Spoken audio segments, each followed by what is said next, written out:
The train had not fully stopped when Miriam Hale saw the smallest girl being pulled away from her sisters. Steam rolled across the Cedar Pass platform, swallowing boots, wagon wheels, and the lower half of the sheriff's coat. Somewhere inside the white cloud, a child screamed. "Pippa!" The cry came from an older girl struggling against a deputy's grip. She could not have been more than 13. One braid had come loose across her face, and her brown dress hung from her shoulders, as though it had belonged to someone larger. Beside her, a second girl kicked at a woman in a plum-colored bonnet. "Ruth, stop!" the older girl gasped. "You'll make it worse." "They're taking her." Miriam stood on the iron step of the passenger car with one hand on the rail and her traveling case against her knee. The youngest child, wrapped in a gray blanket, was being carried toward a mud-spattered wagon marked Territorial Relief. She twisted over the driver's shoulder, one thin arm reaching back through the steam. A man waiting near the freight office removed his hat. He was taller than Miriam had expected from the photograph. The years had sharpened him. Lean face, sun-browned skin, pale scar near the jaw. He wore a clean shirt beneath a worn canvas coat, and his boots had been polished for the occasion. Caleb Mercer. His eyes found Miriam, then moved to the children. For half a second, neither stepped forward. 6 months of letters stood between them. Weather, cattle prices, work, loneliness, and the practical requirements of marriage. Miriam had told him the truth. She was 30, broad through the shoulders, accustomed to hard kitchen labor, and unlikely to resemble the delicate bride some men imagined when they mailed a railroad ticket east. Caleb had answered in a spare hand. "I am not looking for decoration. I am looking for steadiness." Now steadiness had arrived at the worst possible moment. Miriam stepped down. The Wyoming-bound train hissed behind her, while the Montana wind carried coal smoke, damp timber, and pine from the mountains above town. Caleb crossed the platform. "Miss Hale?" "Mr. Mercer, you had a good journey?" "No," she said, looking past him. "What is happening?" At the far end of the platform, Sheriff Rufus Cole faced the older girl, with the patient expression of a man waiting for objections to become tired. "You were told this morning," he said. "Nell, listen. Ruth is going to Mrs. Bell's hotel. You'll work at Harlan's Laundry until the circuit judge comes through. The little one will be cared for by the county." "The poorhouse is not care," Nell said. "It has a roof." "She won't eat without us." "That is no longer your concern." Ruth tore free of the woman in the plum bonnet and lunged for the wagon. The driver caught her around the waist. Miriam's traveling case struck the boards with a hard thump. Every nearby head turned. "Miss Hale," Caleb warned softly. She was already walking. Years spent crossing crowded boarding house kitchens with boiling pots had taught Miriam not to waste motion. People moved aside without quite deciding to. The sheriff watched her approach. "Ma'am, this is county business." "So I gathered." She stopped between Nell and the wagon. Up close, the girl looked exhausted rather than merely thin. Her hands were red and cracked. She held herself rigidly, as if any softness might cause all 3 sisters to be lost. Miriam looked at the driver. "Put the little girl down." He glanced at Sheriff Cole. "I said put her down." Cole stepped closer. "You don't have authority here." "No, but you do, which means you are responsible for what happens next." The porter beside the freight cart stopped moving. So did several passengers. "And who are you?" Cole asked. "Miriam Hale. That is not a name I know. I arrived less than a minute ago." A few people laughed before seeing the sheriff's face. Caleb had followed her. Cole recognized him at once. "Mercer, this yours?" Miriam turned her head slightly. Caleb's jaw tightened. "She is my intended." "Then explain the territory to her before she starts issuing orders." Miriam faced Nell. "What are your sisters' names?" "Nell Hart. That's Ruth. The little one is Philippa. We call her Pippa." "Your parents?" "Mama died in June. Papa was killed 3 weeks ago." A flicker passed over Caleb's face. "You knew him?" Miriam asked. Elias Hart rode Tally for Gideon Vale. He died during a cattle run. Thrown under, Ruth said. Nell gave her a warning look. That will do. Sheriff Cole snapped. Miriam looked back at him. Why are the girls being separated? Mrs. Bell answered first. Because no household in Cedar Pass can absorb 3 mouths. I agreed to take Ruth for kitchen help. Harlan will feed Nell in exchange for work. The county wagon leaves for the Poorhouse before dark. How far? 38 miles. Pippa's bare ankle showed beneath the blanket. When did she last eat? Miriam asked. Cole's expression hardened. These arrangements are lawful. That was not my question. Nell answered quietly. Yesterday morning. Caleb exhaled through his nose. Do you have relatives? Miriam asked. No, ma'am. Anyone willing to take all 3? Nell's chin trembled once. No. The train groaned behind them. Men in clean collars watched from the hotel shade. The church steeple stood above the roofs, white and useless against the sky. Miriam knew what it was to enter a room already judged. She knew what it was to become a calculation. Too much expense, too much trouble, too inconvenient to defend. But these girls were not being asked to survive whispers. By sundown, they would belong to 3 separate doors. Mr. Mercer, she said. Caleb's voice was wary. Yes? How far is your ranch? 11 miles north. How many rooms? 1 bedroom, a loft, a lean-to pantry. Livestock? 46 cattle, 2 horses, 6 hens. Food? Not enough for what you are thinking. I have not told you what I am thinking. You did not need to. Sheriff Cole motioned to the driver. The wagon has a schedule. Pippa was lifted toward the back of it. Nell made a sound that did not seem to come from a child. Miriam stepped into the driver's path. They come with me. No one moved. Caleb stared at her. Miss Hale. All 3, Miriam said. They come with me. Mrs. Bell's eyebrows rose. You have no house. I am told there is one 11 miles north. You are not married. Not yet. Sheriff Cole gave an incredulous laugh. You cannot claim children because you dislike a decision. I am not claiming them. I am offering temporary shelter until the circuit judge reviews their placement. The next guardianship docket is 6 weeks away. Then 6 weeks. Caleb took Miriam gently by the elbow. We need to speak. She let him guide her beside a stack of wool bales, though half the platform could still hear if either raised a voice. You cannot promise my house to strangers, he said. No, but I can refuse to enter it. His hand dropped. That is an unfair bargain. It is the only one I have. You have been here 5 minutes, and in 5 minutes, I have seen 3 children divided like household goods. His eyes flashed. You think I do not see that? I think you have learned to look at suffering until it resembles weather. The words struck harder than she intended. Caleb looked toward the tracks. Miriam drew a breath. I am sorry. You should be. Yes. He rubbed the back of his neck. My banknote comes due in February. Half my hay spoiled under a leaking roof. If winter closes early, I lose the herd. I sent for a wife because I cannot keep the ranch alive alone. And you believe 3 girls will finish what the bank started. I believe hunger does not become less real because the hungry are innocent. That stopped her. For the first time, Miriam saw not a cold bridegroom, but a man standing at the edge of failure and ashamed of how narrow the edge had become. I worked 8 years in a boarding house kitchen, she said. 32 residents in winter, more when travelers were stranded. I know how far flour can go. I can preserve meat, keep accounts, trade meals for labor, and find waste in a pantry that looks empty. A ranch is not a boarding house. No, the cattle complain less.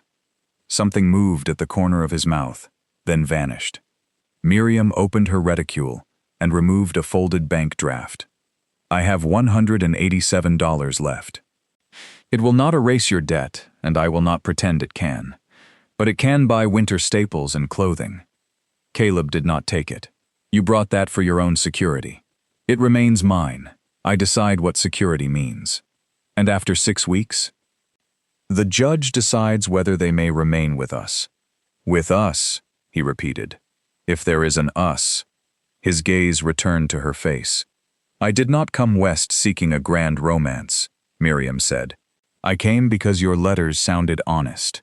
I thought honesty might be enough to build from. So here is mine. If we leave those girls today, I will remember it every time I sit at your table. Whatever marriage we make will begin with that. Caleb looked toward the wagon. Nell was whispering to Pippa.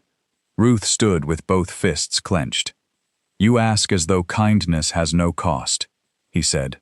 No, I ask because it does. Clouds gathered along the mountain peaks. Caleb watched them for a long moment. 6 weeks, he said at last. Miriam waited. They stay until Judge Pike's docket. You manage the provisions. They work according to their age, not according to anyone's cruelty. If the ranch cannot sustain them, we tell the judge the truth. And no one separates them while they are under your roof. Our roof, he said, reluctant but clear. Miriam folded the draft and returned it to her reticule. Agreed. They walked back to the wagon. This is irregular, Sheriff Cole said. Caleb put on his hat. Write it regular. Cole's eyes narrowed. You cannot order me. No, but Judge Pike can ask why you refused a temporary placement with 2 willing adults. We are not yet married, Miriam added. You may note that the ceremony is scheduled for tomorrow morning, provided Mr. Mercer does not reconsider before breakfast. Caleb glanced at her. Tomorrow? The girls need legal shelter more than we need a long engagement. Mrs. Bell made a choking sound. Sheriff Cole looked from Miriam to Caleb, calculating the inconvenience of a public dispute. At last he pulled a form from a leather case. 6 weeks, he muttered. Temporary custody pending review. If one runs, steals, or causes damage, the county bears no responsibility. Responsibility appears to be in short supply, Miriam said. Caleb coughed into his fist, hiding what might have been a laugh. The driver set Pippa down. For a moment, she stood motionless, blanket trailing in the dust. Then she ran to Nell.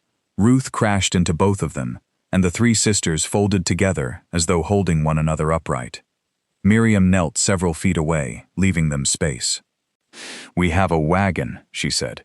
It is not a fine one. The house is small, the roof leaks, and supper depends on what Mr. Mercer has failed to ruin in his pantry. I have not ruined anything, Caleb said. Then our prospects improve. Ruth studied Miriam. Do we have to call you Ma? No. What do we call you? Miriam will do. Nell searched her face. Why are you doing this? Miriam considered giving her an easy answer. Because it was right. Because no child should be sent away. Because she knew what unwanted felt like. Instead, she gave the girl the truth. Because I said you could stay together. Now I have to prove my word is worth something. Nell's shoulders lowered by the smallest measure. Caleb lifted Miriam's traveling case in one hand and Pippa in the other. The child stiffened, but he did not pull her close or tell her not to be afraid. He simply held her securely and waited. After a moment, Pippa gripped the edge of his coat. They crossed the platform as a strange procession. Caleb carrying the youngest, Miriam beside Nell, Ruth walking backward to watch the sheriff, and half of Cedar Pass staring after them, as though they had witnessed either a miracle or public insanity. At the hitching rail, Caleb secured Miriam's case beneath the buckboard seat and helped the girls into the wagon bed. When he offered Miriam his hand, she took it. His grip was warm, rough, and uncertain. So, he said as she settled beside him, tomorrow morning? Unless you plan to flee. My ranch is north. Then I will watch the north road. Caleb gathered the reins. The wagon rolled away from the station, with 3 orphan sisters beneath Miriam's traveling shawl. Behind them, the county wagon remained empty. Ahead lay 11 miles of rutted road, a failing ranch, a 6-week promise, and a marriage neither Miriam nor Caleb yet understood. But the girls were still together. For that afternoon, it was enough. The buckboard climbed the northern road as daylight thinned behind the mountains. Cedar Pass fell away quickly. First the church steeple vanished behind the pines, then the water tower, then the last white square of the station roof. The road narrowed into two frozen ruts between sage and scrub juniper. Wind moved down from the high country in long, cold breaths. Miriam sat beside Caleb with her gloved hands folded over the reticule in her lap. Behind them, the girls rode beneath her wool traveling shawl. Ruth asked a question every few minutes. How many cattle? Did wolves come near the house? Was there a creek? Could she ride? While Nell answered each before Caleb could, usually with a soft warning to stop troubling him. Pippa said nothing. Whenever the wagon struck a rut, the child leaned harder against Nell's side. She held a small cloth horse beneath her chin. One button eye was missing, and the threadbare legs had been repaired with blue yarn. Caleb drove with his shoulders raised against the wind. You did not mention the road in your letters, Miriam said. I hoped distance might improve it. It has not. No. A wheel dropped into a washout. The wagon lurched so sharply that Ruth slid across the boards and bumped into a crate. Caleb hauled the team back under control. That part is worse. I had noticed. Ruth laughed before she could stop herself. The sound surprised everyone. Nell looked at her sister as though laughter were an object she had misplaced and suddenly found. Even Pippa lifted her head. Caleb glanced back once. The next mile is smoother. It was not, but Miriam chose not to expose him. Darkness had settled by the time they turned through a leaning gate marked with a weather-bleached M. The ranch lay in a shallow basin sheltered on three sides by pine-covered hills. A barn stood 50 yards from the house, its roof patched with mismatched boards. Beyond it, cattle gathered as dark shapes near a split-rail fence. The cabin itself was larger than Miriam had feared, and poorer than Caleb's letters had admitted. One shutter hung crooked. The porch sagged at the eastern corner. A stovepipe leaned from the roof, as if tired of standing straight. Ruth peered over the wagon rail. Is that all of it? Ruth, Nell whispered. Caleb stopped the team. It is. Ruth studied the house. I like the chimney. Caleb looked up at the leaning pipe. That makes one of us. He helped the girls down while Miriam took in the yard. A broken washboard lay beside the pump. Firewood had been stacked without cover, and half of it was already damp. The chicken coop door was secured with baling wire. None of the failures were disastrous by themselves. Together, they told the story of one man losing an argument with too many tasks. Caleb unlocked the cabin. Cold, stale air met them. The room held a table, 4 chairs, a black iron stove, a narrow cupboard, and a stone hearth lined with ash. A ladder led to the sleeping loft. One interior door stood open to a bedroom barely wide enough for a bed and washstand. Dust silvered the floorboards. Miriam did not sigh. She removed her gloves. First, a fire, she said. Then water. Then food. Caleb set down her traveling case. The wood box is empty. I know. I can see the bottom. He gave her a look, but she had already turned to the girls. Nell, can you work a pump? Yes, ma'am. Take Ruth and bring 1 bucket. Only 1, until we know how sound the handle is. Pippa may stay with me. I can carry more than 1, Ruth said. I believe you. Tonight I need you to prove you can carry 1 without spilling it down your dress. Ruth considered this a challenge worth accepting. When the older girls went outside, Caleb remained near the doorway. You command quickly. I ask quickly. I ask quickly. People mistake the two when they are tired. And if I say the house is mine? Miriam looked around at the ash, the damp boots abandoned under the table, and a plate with something fossilized upon it. Then I will congratulate you on your complete authority over it. For the second time that day, his mouth nearly smiled. He went for firewood. Miriam crouched before Pippa. Would you like to help me inspect the pantry? The child pressed the cloth horse to her chest. You do not have to speak. You may point. Pippa neither agreed nor refused, so Miriam took that as permission. The pantry contained a sack of flour, perhaps 12 pounds, a jar of salt, a heel of smoked bacon, beans, cornmeal, 2 onions turning soft at the neck, dried apples, coffee, and a crock of rendered fat. Better than Caleb had implied. Worse than 5 people needed. Miriam found a chipped bowl and set it on the table.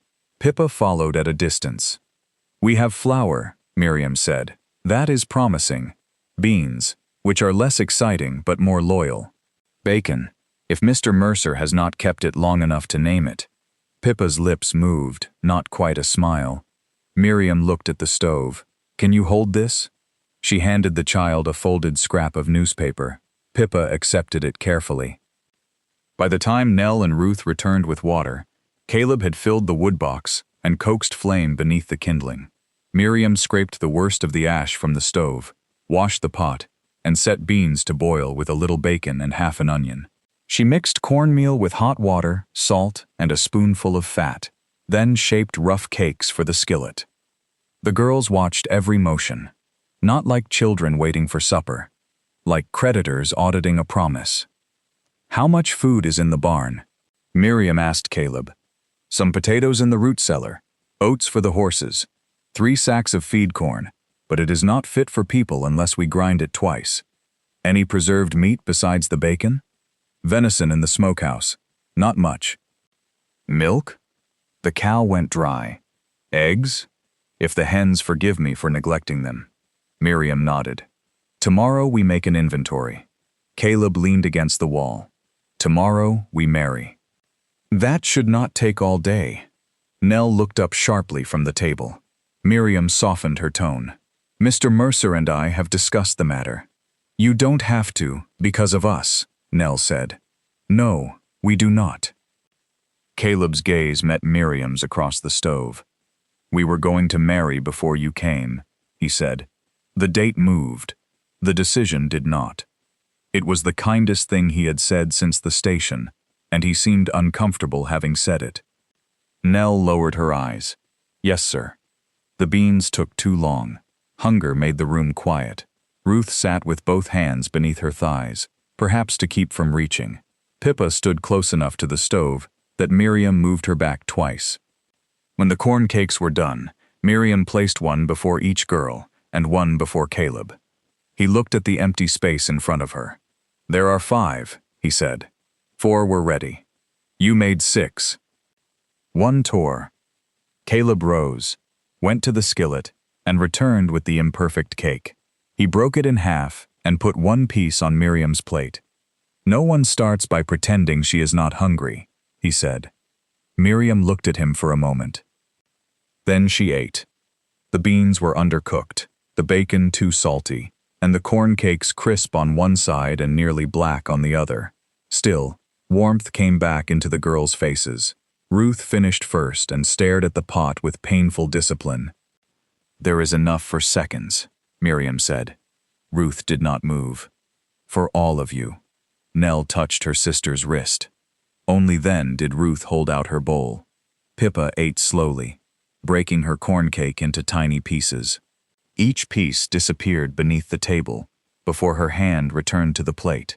Miriam noticed but said nothing. After supper, Caleb carried water to the bedroom while Miriam warmed it by the stove.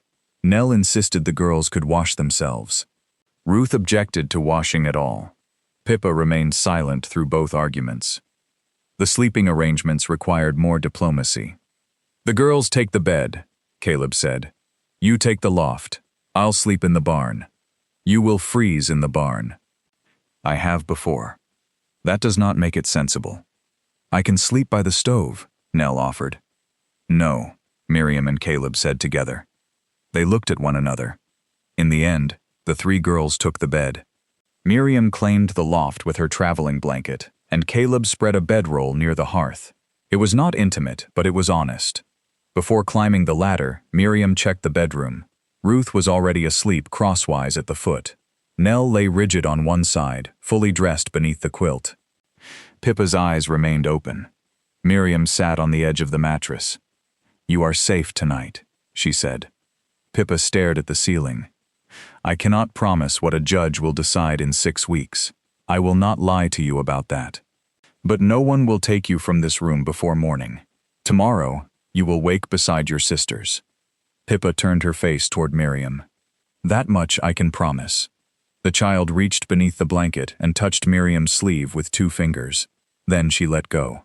Miriam climbed to the loft. The roof leaked cold air through 3 visible seams.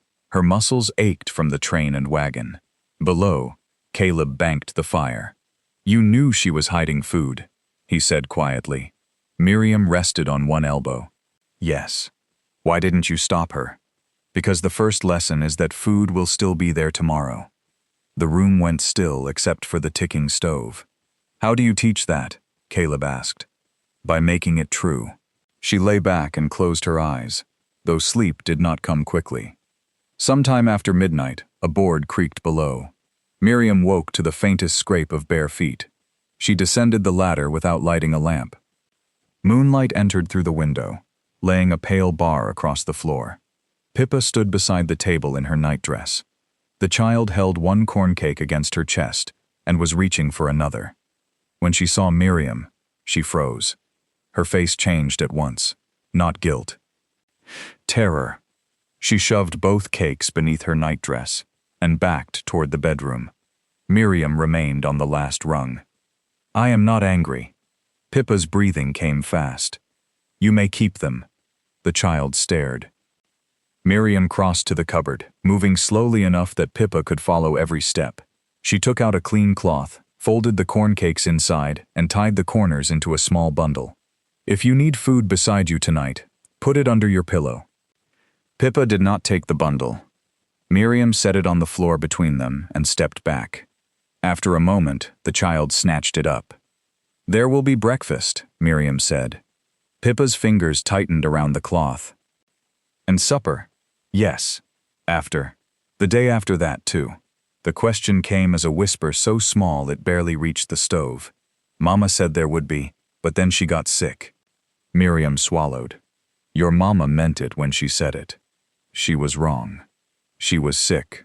That is different. Pippa's eyes filled, though she made no sound. Miriam knelt, leaving space between them. I may be wrong about many things, but I counted the flour tonight. I know what we have. Tomorrow I will count everything else. If food grows short, I will tell Nell. I will tell Ruth. I will tell you. No one in this house will make you guess. Pippa looked down at the bundle. Can Nell have some? Yes. And Ruth? Yes. You? If there is any left after Ruth. A tiny breath escaped the child. Almost a laugh. Pippa stepped forward. She did not climb into Miriam's arms. She only leaned her forehead against Miriam's shoulder for one brief second. Then she returned to the bedroom carrying the bundle. Miriam stayed on the floor until the bedroom door settled. Behind her, Caleb spoke from the darkness near the hearth. You counted the flour? She turned.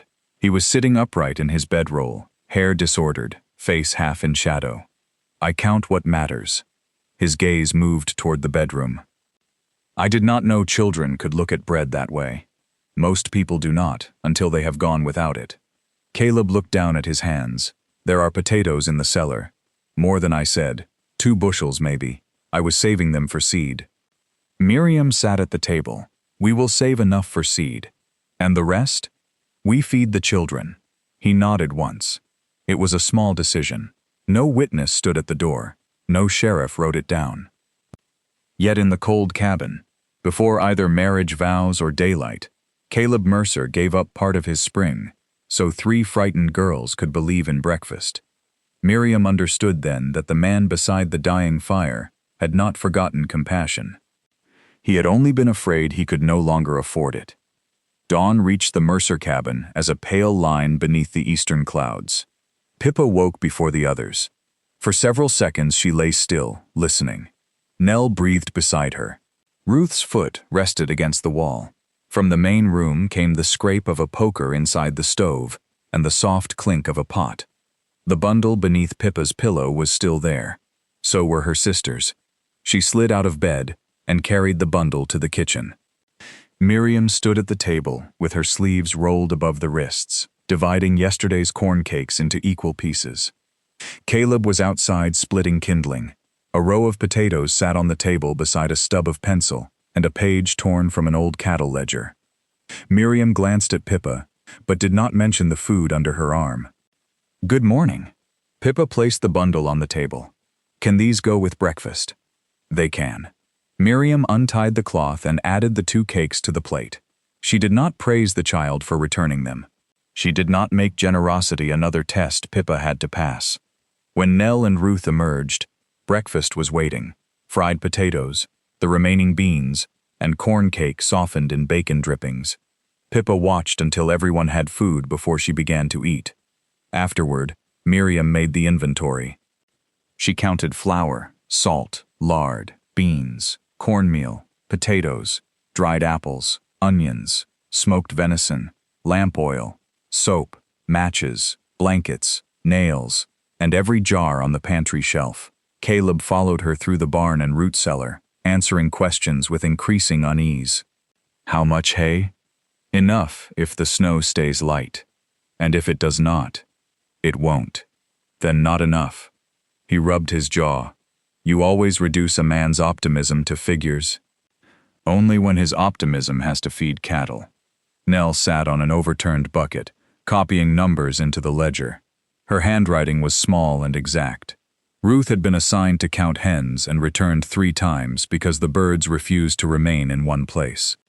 6, she said finally. "You told us 7 before," Nell said. "One may be dishonest." "Hens are not dishonest. You don't know them." Caleb turned away to hide a smile.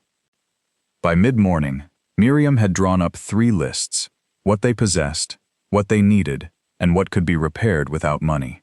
The 3rd list was longest. "The smokehouse door must be rehung," she said. "The pantry shelves need bracing. The roof seam above the loft has to be sealed. One shutter is wasting heat, and the chicken coop is an invitation to foxes." Caleb looked over the page. "The wedding is in less than an hour." "Yes. You are discussing shutters. They will still be broken after the ceremony." A horse approached from the road before he could answer. Judge Samuel Pike arrived in a dark coat powdered with frost, accompanied by a young clerk carrying a leather case. He was narrower and older than Miriam expected, with white hair tucked behind his ears and the expression of a man perpetually disappointed by poor documentation. Sheriff Cole had sent the temporary custody paper. Pike read it twice at the kitchen table. "You understand," he said, "that marriage does not guarantee permanent guardianship." "We understand," Miriam replied, "and that the girls may be questioned separately at the hearing." Nell's fingers tightened on the edge of her chair. Caleb noticed. "Must they be?" "If custody is disputed."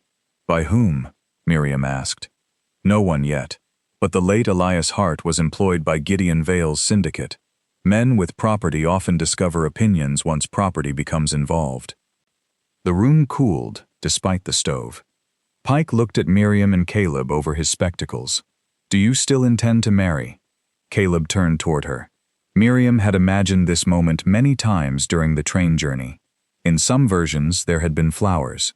In others, at least a dress without coal dust at the hem. Instead, she stood in a cold cabin with flour on one sleeve and 3 frightened children listening from the table. "Yes," she said. Caleb's answer came a heartbeat later. "Yes." They stood before the hearth. Nell held Miriam's gloves. Ruth was ordered not to interrupt unless the stove caught fire. Pippa kept the cloth horse tucked beneath her chin. Judge Pike asked the required questions. When it was time for vows, Caleb's voice was steady. "I, Caleb Mercer, take Miriam Hale as my lawful wife. I will give her honesty, labor, and the protection of my name. What I have, she may count as hers. What burdens come, I will not leave her to carry alone." The words were not romantic, but they were his. Miriam looked at the man she had known through paper and ink, then through one difficult day. "I, Miriam Hale, take Caleb Mercer as my lawful husband. I will give him honesty, labor, and a true accounting, even when he would prefer a comforting lie. I will not promise ease. I will promise that I will not abandon the work merely because it is hard." Ruth whispered, "That sounds like her." Nell elbowed her. Judge Pike almost smiled. He pronounced them husband and wife. Caleb hesitated before touching Miriam's hand. Then he bent and kissed her once, lightly, at the corner of her mouth. It was careful enough to be respectful and brief enough to leave them both uncertain. Pippa clapped because she had seen people do so at weddings. Ruth joined her. Nell did last. The judge signed the certificate and placed a second paper beside it. This recognizes the Mercer household as temporary guardian until my return. 6 weeks, perhaps 7 if the pass closes. Keep the children together, keep a record of expenses, and keep trouble away from this ranch if you can. Miriam looked toward the mountains. Is trouble expected? In Cedar Pass? Pike closed his case. It is usually already present. The first weeks of marriage passed in labor. Miriam spent $32 in town, no more. She bought flour, salt pork, molasses, lamp oil, wool stockings for the girls, and 2 lengths of unbleached cloth. Martha Wren, the proprietor of the boarding house, sold her a cracked hand mill for half its worth, and quietly added a packet of yeast. For the children, Martha said. For the household, Miriam corrected gently. Martha studied her, then nodded. For the household. At the ranch, nothing changed quickly, yet everything began to change. Caleb sealed the loft roof and repaired the eastern shutter. Miriam scrubbed the pantry, rehung the smokehouse door, and marked each shelf with chalk. Nell kept the household ledger. Ruth learned to scatter feed where the hens could not trample it into mud. Pippa followed Miriam from stove to table, carrying spoons, folded cloths, or nothing at all. Miriam did not try to make Nell young again by command. She gave the girl responsibilities that ended. Write these numbers, she would say, then you are finished. Or watch the bread for 10 minutes. After that, go outside. At first, Nell remained nearby, even when dismissed. Gradually, she began to join Ruth in the yard. One afternoon, Caleb came around the barn and found both girls sliding down a haystack on a grain sack. Nell was laughing so hard she could not stand. He stopped before they saw him. Then he walked back the way he had come, preserving the moment by leaving it unwitnessed. Ruth proved fearless around horses and careless everywhere else. She tore 2 dresses, fell through the chicken coop roof, and once returned after dusk, leading a lost calf by a rope she had fashioned from her own apron strings. You were told not to leave the south pasture, Caleb said. The calf left first. That is not a defense. It was going toward the creek. That is a better defense. He made her repair the apron anyway. Pippa spoke rarely, but the hidden food beside her pillow grew smaller. First 2 corn cakes, then 1.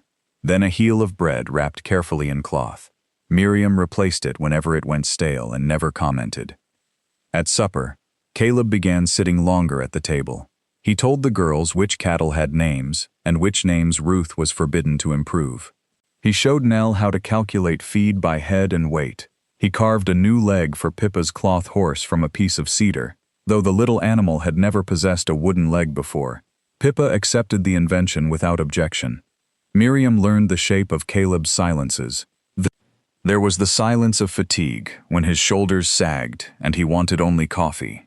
The silence of worry, when he counted fence posts through the window. And a newer silence that came when he watched her knead dough or bend over the ledger beside Nell. That silence made her aware of the ring on her finger. They still slept apart. Caleb remained near the stove while Miriam occupied the loft. Neither spoke of changing it. On the 17th day, the first hard frost silvered the grass. Caleb returned from the northern pasture with a split knuckle and a length of cut fence wire. Someone opened the boundary, he said. Cattle thieves? Miriam asked. Maybe. Nothing taken. Nell dropped a spoon. The sound was small, but every head turned. She bent to retrieve it. Papa used to check fences for Mr. Vale. Caleb set the wire on the table. Did he ever mention the Mercer boundary? No. Ruth looked at her sister. He said lines moved when rich men wanted them to. Nell's face went pale. Ruth. What? You promised. Caleb crouched so he was level with them. Promised what? Nell stood abruptly. Nothing. She went into the bedroom and closed the door. Ruth stared after her, anger and regret warring across her face. Miriam waited until supper was finished. Then she found Nell sitting on the floor beside the bed with a tin box in her lap. The box was dented and blackened along one edge. Miriam had seen it among the few belongings brought from the station, but Nell had never opened it in front of anyone. "You do not have to show me," Miriam said.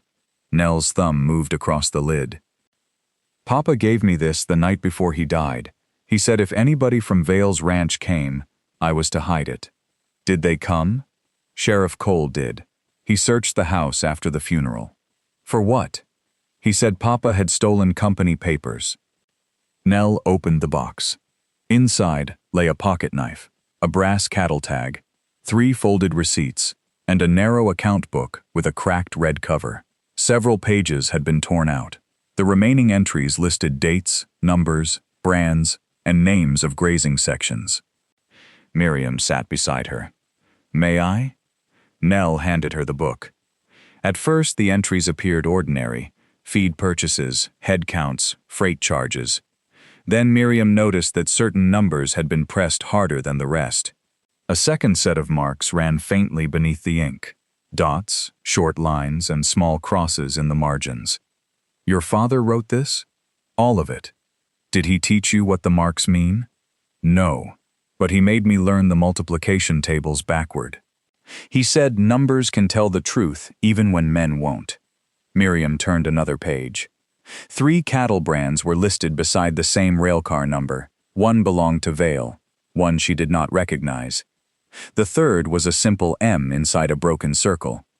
She carried the book into the main room. Caleb saw the mark and went still. "That is my brand." "Was," he corrected after a moment. "My father used it before we changed to the bar M 12 years ago." "Could old cattle still carry it?" "A few, not enough to appear in a shipping ledger." Nell stood in the doorway. "Papa said Mr. Vale grew rich by counting what other men forgot," she said. Then he said he had started counting too. Caleb turned the pages slowly. "These section numbers follow the old grazing claims. Some belong to ranchers who lost their land after bad winters." "Could Vale have taken their cattle?" Miriam asked. "He could have bought them. Would your old brand appear beside his if he had?" "No." Miriam looked at the pressure marks beneath the writing. "This is not the full record.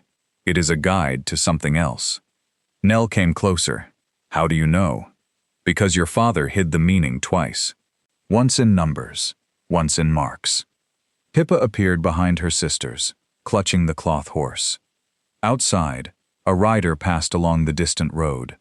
Caleb crossed to the window, but the horseman had already vanished beyond the trees. He closed the shutter and dropped the latch. "From now on," he said, "this book does not leave the house." Nell looked frightened.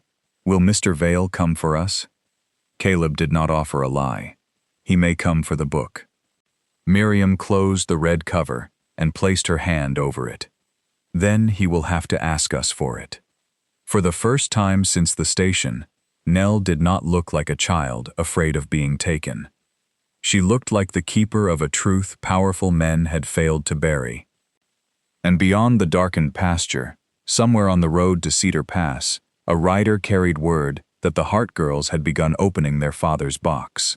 Hoofbeats reached Mercer Ranch the following morning, too numerous and too measured to belong to a passing rider. Caleb was at the eastern fence with Ruth when Miriam counted 5 horses coming through the gate. Gideon Vale rode at the center. His dark coat and polished boots seemed untouched by the road. Sheriff Cole rode beside him, with 3 Vale hands behind them. Miriam closed the red ledger and slid it beneath the false bottom of the flour bin. "Nell, take Pippa into the bedroom." Nell did not move. "He knows. He suspects. Fear will not improve our plan." Ruth came running from the pasture, Caleb several strides behind her. He reached the porch as the riders stopped in the yard. Vale looked over the repaired shutter and swept steps.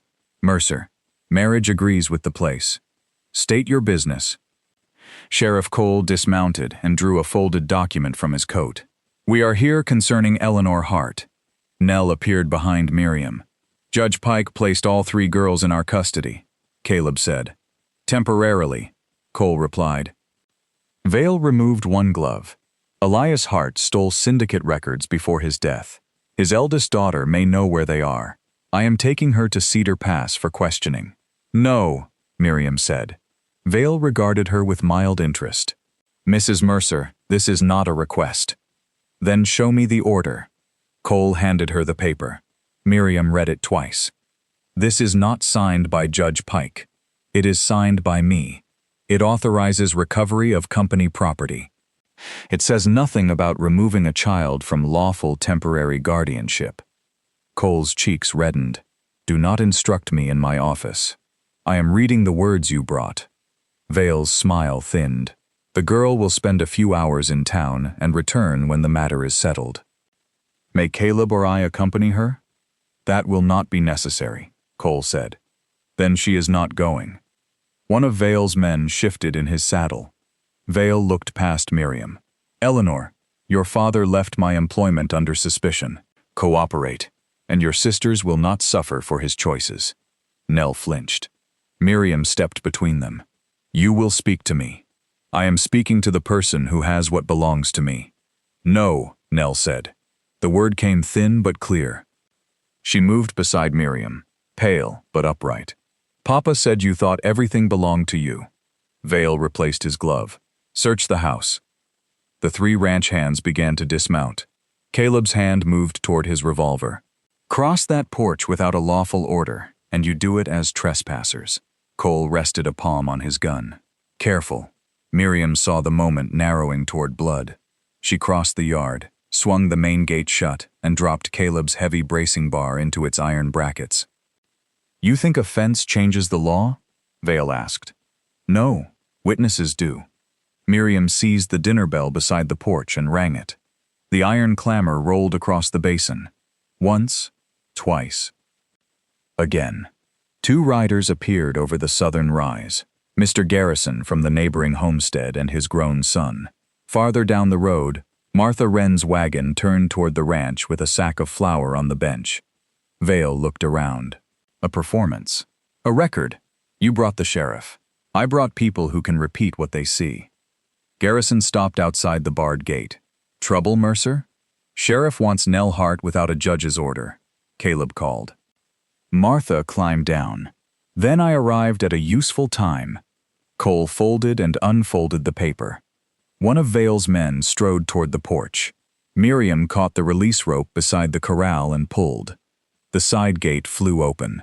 8 yearlings burst into the yard, startled by the bell and horses. They surged between Vale's men and the porch, in a tossing wall of horns, dust, and nervous weight. Horses sidestepped.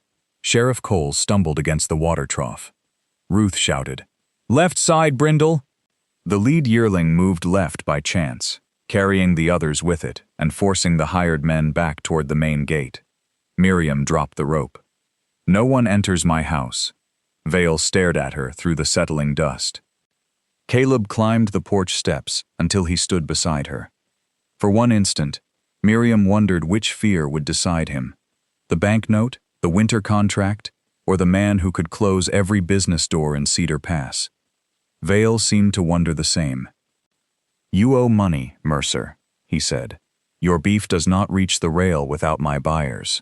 Do not throw away your land for a woman you met 3 weeks ago, and children who are not yours. Caleb looked at Nell, then Ruth, then the bedroom window where Pippa's face showed behind the curtain. When he spoke, his voice carried beyond the gate. Miriam is my wife. Those girls sleep under my roof. That makes this my fight. Vale's eyes hardened. Think carefully. I have. Caleb removed his revolver and placed it on the porch rail. Then he stepped into the yard empty-handed. If you have an order from Judge Pike, bring it. If you have questions, ask them here with us present. Otherwise, leave. Sheriff Cole looked toward the witnesses. Garrison had taken a notebook from his coat. Martha stood with her arms crossed, studying every face. This can wait for proper review, Cole muttered. Vale turned on him. Rufus. The document does not cover removal, not with witnesses.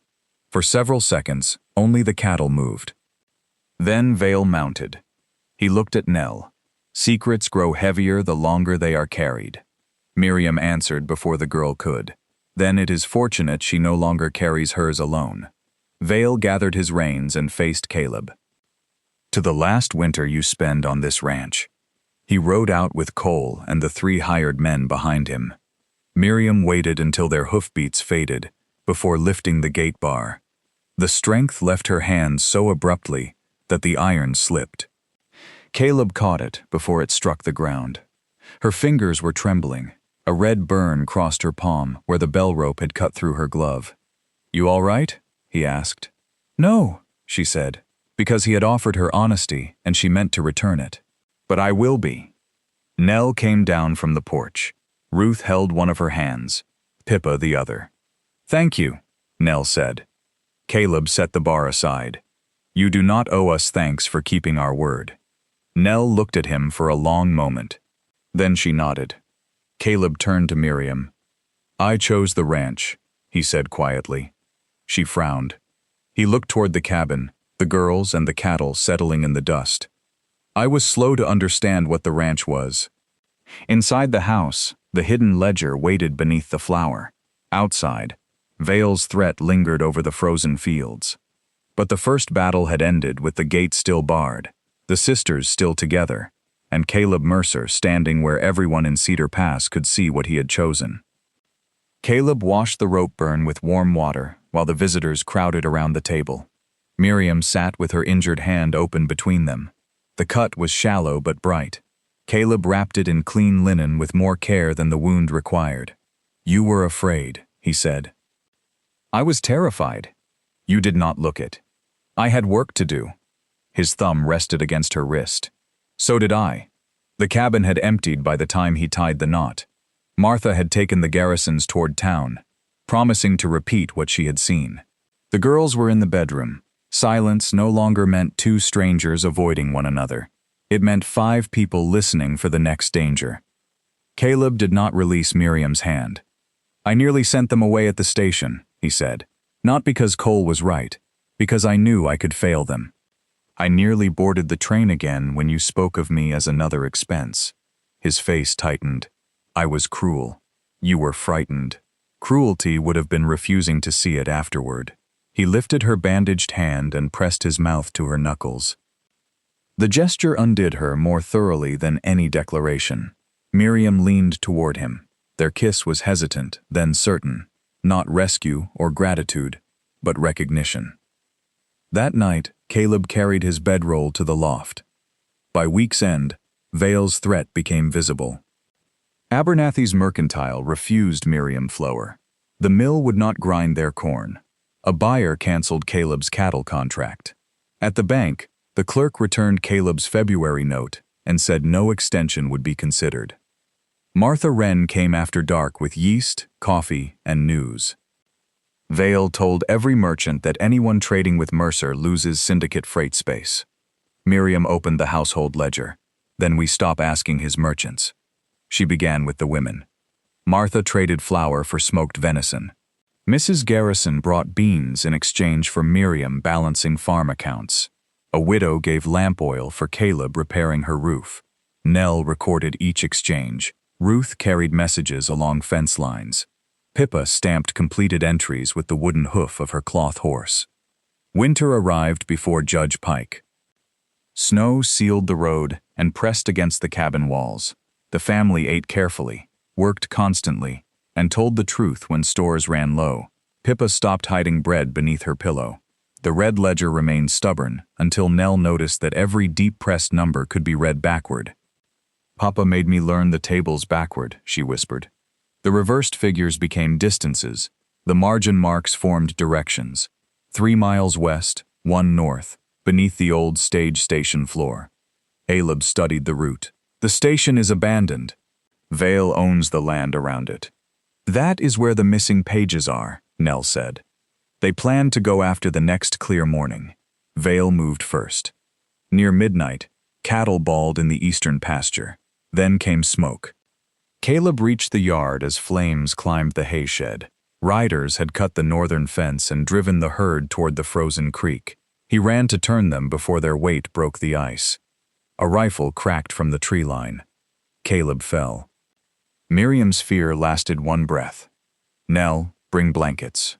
Ruth, open the south corral. Pippa, stay behind the stone wall, and ring the bell until your arm gives out. She dragged Caleb clear. Blood darkened his coat below the shoulder, but he was conscious. Creak, he gasped. I know. Ruth opened the gate and rode Caleb's mare bareback into the storm, shouting until the lead cows turned toward the corral. Nell beat wet blankets against the hay shed. Pippa rang the bell in fierce strokes that carried across the valley. One attacker raced for the cabin. Miriam stepped into his path with Caleb's shotgun. Drop the torch. He saw no uncertainty and obeyed. A second rider fled toward the old stage road. His horse slipped, throwing him into a drift. The others abandoned him when lights appeared at the garrison place. The wounded man was Wade Tully, one of Vale's hands. He'll kill me if I talk, Wade said through chattering teeth. He already left you to freeze, Miriam replied. They saved his life anyway. At dawn, with Caleb's wound bound and the garrisons guarding the ranch, Miriam and Nell followed Wade's directions to the abandoned station. Beneath a loose floorboard, they found Elias Hart's missing pages, land maps, and bills of sale bearing forged signatures.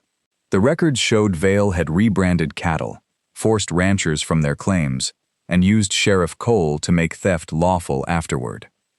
When the pass opened, Judge Pike returned with a territorial marshal. The hearing filled Cedar Pass's meeting hall. Vale sat at one table in a black coat. Cole wore his badge at the other. Miriam and Caleb sat behind the Hart sisters, Caleb's arm in a sling. Vale's attorney called Miriam reckless, accused her of concealing stolen records, and described the girls as confused children manipulated by strangers. Judge Pike turned to Nell. Do you understand the figures in your father's book? Yes, sir. She took the witness chair alone.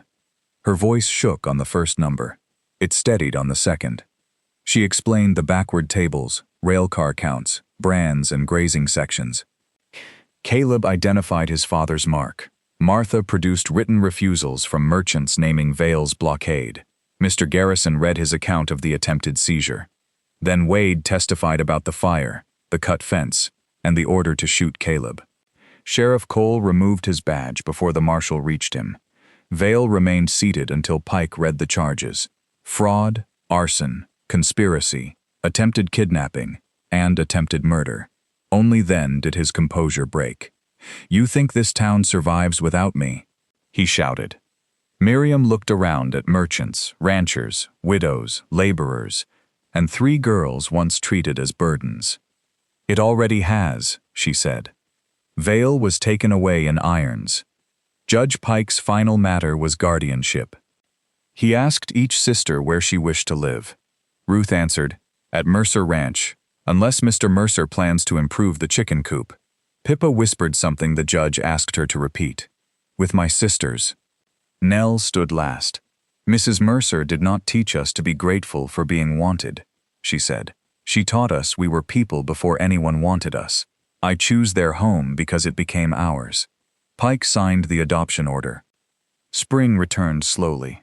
The freight monopoly became a cooperative owned by the ranchers it had controlled. Caleb sold enough cattle to satisfy the bank, though not enough to become rich. The Mercers repaired the barn, planted the saved potatoes, and added a second room. Caleb raised a new roof beam above the kitchen. Before setting it, he carved 5 names into the wood: Caleb, Miriam, Nell, Ruth, Pippa. Pippa watched from Miriam's hip, her cloth horse beneath one arm. You forgot someone, Miriam said. Caleb pointed to the empty chair beside the table. That place stays open. For whom? Whoever arrives hungry. Pippa touched Miriam's cheek. Mama? The word was soft, but the whole room heard it. Miriam closed her eyes. For years she had believed belonging was a doorway other people controlled. Now a child's arms circled her neck beneath a beam bearing 5 names, in a house built larger because none of them had agreed to leave another outside. Caleb wrapped one arm around Miriam and the other around the girls. Beyond the windows, Montana wind moved over green pasture. Inside, bread cooled on the table. enough for supper and mourning both. No one hid a piece for fear that love, or food, would be gone by dawn.